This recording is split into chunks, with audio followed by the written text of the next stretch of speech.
Hi guys, my name is Caleb, And my name is and Day. we are As seen on social media. So we're here today. We're going to be doing a review. We decided to start the channel, and we do reviews on tons of different products that you see on social media. Yep. Gadgets, gizmos, kitchen gadgets, electronics, you name it, you've seen it. We're going to review it. Yeah. Comment down below any items that you've seen that you want us to review. We'll purchase them ourselves.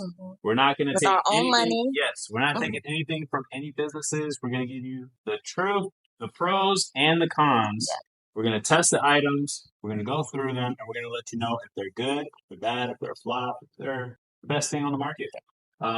And with today's episode, we're going to start on the R36S. So, Dave, what did you think about this console? I think it's a really good gift for someone.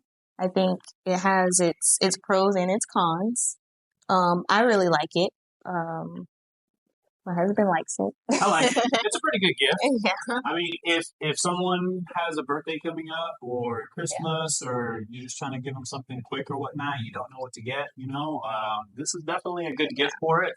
I'd recommend it as a gift. Let's start with the pros on it. Let's start with the pros. I would say the first big selling point on it is 15,000 games. 15,000. That's a lot of games.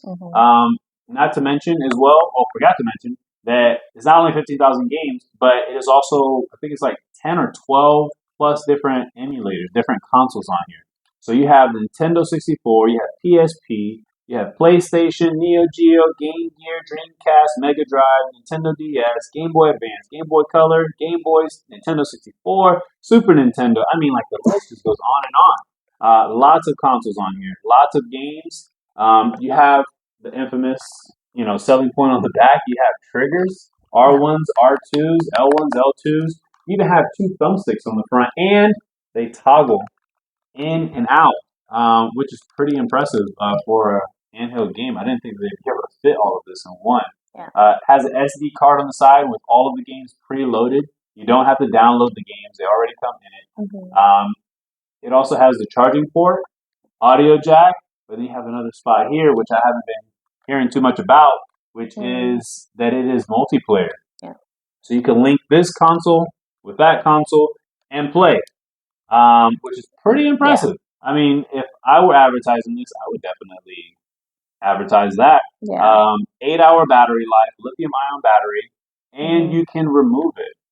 If you need to take it out, you can remove it. So if you want to upgrade it, I'm sure you might be able to find something like this out there. You can upgrade, pretty cool.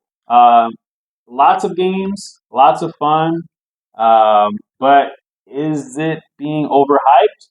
3.5-inch screen, really good. I mean, like it's clean. It's very clear. It is clear. It is clear, guys. It is clear. That's a lot of pros. Did you find any cons? Unfortunately, we have some We cons. did. We found cons, guys. And these weren't things that we were nitpicking. This is actually the reason why we started this channel, is because we were hyped from what we saw on social media. Yeah. But we decided to show you the truth. Yeah. And when we say that, I'm not saying it to say that don't buy this. It's the worst thing out and whatnot. But when I bought it, here's the main thing. When I bought it, 15,000 games. I was super excited. I saw the games that they were playing on a lot of the commercials. Well, not commercials, but advertisements on social media. Here's the problem, though. There's two versions of this. Yeah. There's the 64 gigabyte model, and then there's the 128 gigabyte model. The games that were being played a lot of the times were on the 128 gigabyte model. Those extra 5,000 games, which makes it 20,000 on one, 15,000 on the other, those extra 5,000 games are important because on here, the PSP games, they're good, but I wanted to play that one that I saw. You know what I mean? It didn't have it on here. For extra 10 or 15 bucks, if you would have told me that, I would have got it, So if you're looking to get all of them, hey, it doesn't matter if you find, literally, if you find one of these for 75 bucks, 80 bucks, they're usually running around 50, 60 bucks, but if you find even more than that, I'd jump on it. It's worth it. You got Mario Kart 64 on here, Zelda, Ocarina of Time. You know how much those games cost on their own? Cost a lot. But that was the one thing that I did not like, is that people were showing the 20,000 game model, but with 15,000 game price. So if you see these selling for like $30, $40 around there, it's the 64. Sure, it's a 64 gigabyte model. Be careful. Sure get the one you want. So that was the first downside. The second downside is the A and B buttons. I was going to say that. The A and B buttons are different. On his, the A button is the B button, B button is the A button. And then on mine, it's the opposite. So it may be being picky, but when you're playing the game, you don't know what's what. And you get confused, and you got to figure out before you die what button you're supposed to be playing, or what you'll understand what I mean. With the A and B button is more of an issue through the menus. Maybe it's because there's so many of them. Now I know that you can map the buttons in the settings. I know that, but it doesn't stay. Yes, it doesn't stay. And even when I switch the brightness on here, because that's one of the other cons for me at least. It might be a personal thing. When you turn the brightness down, it doesn't save it. So I think it's maybe when you shut it off and turn it on, or maybe later on, maybe the next game you choose, it brings it right back up. I think it's when you shut it off and shut it on. Yes, it is a little bit too bright, but hey, you know what I mean? That's just my preference on it. If you had an issue with the brightness, let me know.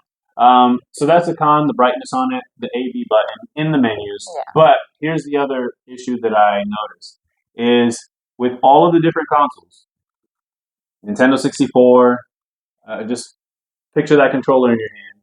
And then with Nintendo DS, picture that in your hand. The problem you run into is the controls.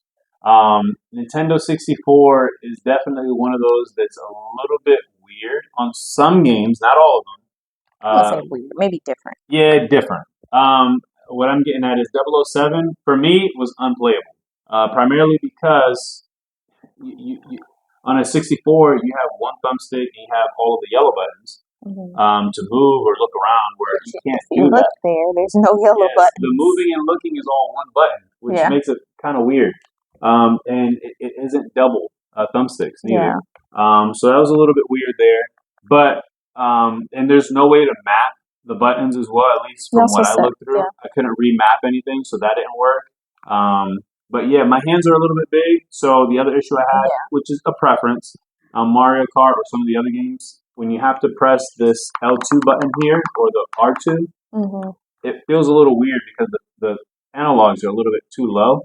And it's a very compact system. So compact, not heavy, but durability-wise, I mean, it feels pretty good. Buttons, they don't feel cheap. I like it. It's good. Legit. You know, I gave you the cons there, but honestly, do the pros outweigh the cons? I believe so. I mean, they're good. I would buy it. Yeah. It never froze to the point where it didn't work, meaning like indefinitely. But we shut it off, turned it back on, and it worked. It may be just too much for the thing, like you were saying. You can actually move the RAM inside of here and make it run a little bit faster. I wanted to keep it stock because when I did this review, and I knew I was going to do this review because I was already kind of irritated by what happened. I was like, you know what, I'm going to keep it stock because that's how most people are going to use this. But other than that, I want to say that if I were to rate this, I would rate it an 8.5. What would you rate it? I would give it a 6.5. Pretty low. Pretty low. I have my reasons. Well, she was definitely frustrated on certain occasions. But I personally think, though, that if you're looking for a good gift for a little one or something like that, definitely worth it. The nostalgia is definitely there. That's what I like it for, the nostalgia. You just can go back in time and play all those games, and you can take it wherever you want. It's not, you got to sit in front of the big box TV, you know? Yep, you got it right in your pocket, so you can go somewhere and you have it there. With that being said, I would say 8.5. I like it.